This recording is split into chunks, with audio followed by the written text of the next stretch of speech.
Tradition and the individual talent. Depersonalization. Impersonal theory.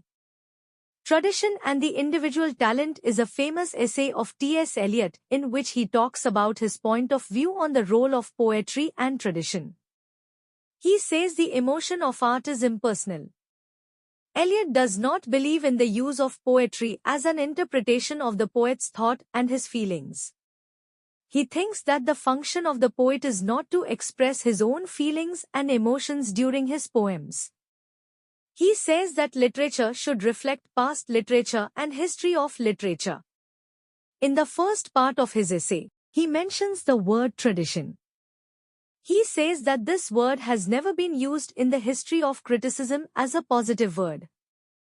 So the majority of critics were always using it to condemn someone's poetry by saying that the work of writer is too traditional. He says that there is lack of tradition in literary works, and he wants to create one. Critics often look for individuality. According to him, the best section of a writer's work is the section that pays tribute to those who came before him.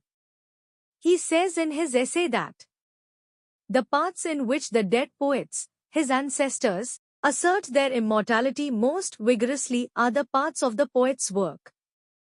Eliot is encouraging tradition and the historical backgrounds of literature, but he is not supporting the conception of repetition just for repetition.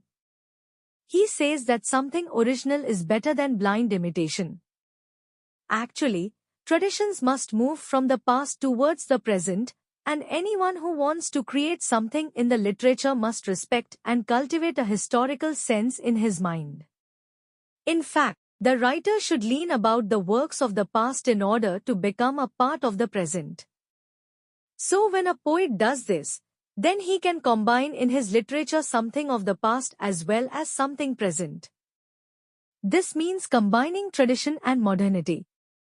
Eliot explains the relationship between the poet and his past. He believes that the poet should not take his past as one part, and if he wants to develop his talent in literature, he must not focus in one poet or to whom he likes, but he should read the majority of literature to enhance his knowledge.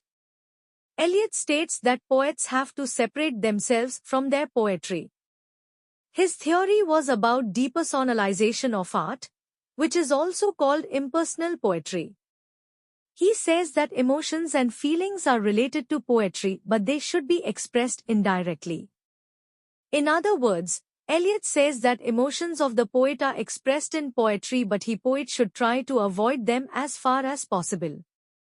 Actually, he is against those poets who put their emotions in their poetry directly. Instead, he should indirectly speak through the characters which are called objective correlative. So Eliot says poetry is not the turning loose of emotion but an escape from emotion. It is not the expression of personality but escape from it.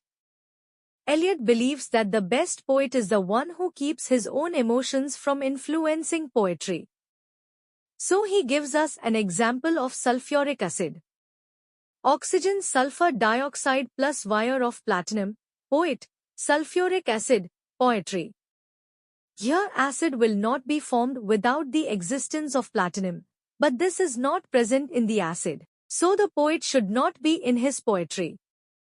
In the last part of his essay, Eliot says, to divert interest from the poet to the poetry is a laudable aim. He feels that this is the only way to truly judge if a poem itself is good or bad. He thinks that we have to give the importance to poetry rather than poets. Eliot mentions that the best way for the artists to learn the skills of using emotions in their work is to live in the past and in the present all together.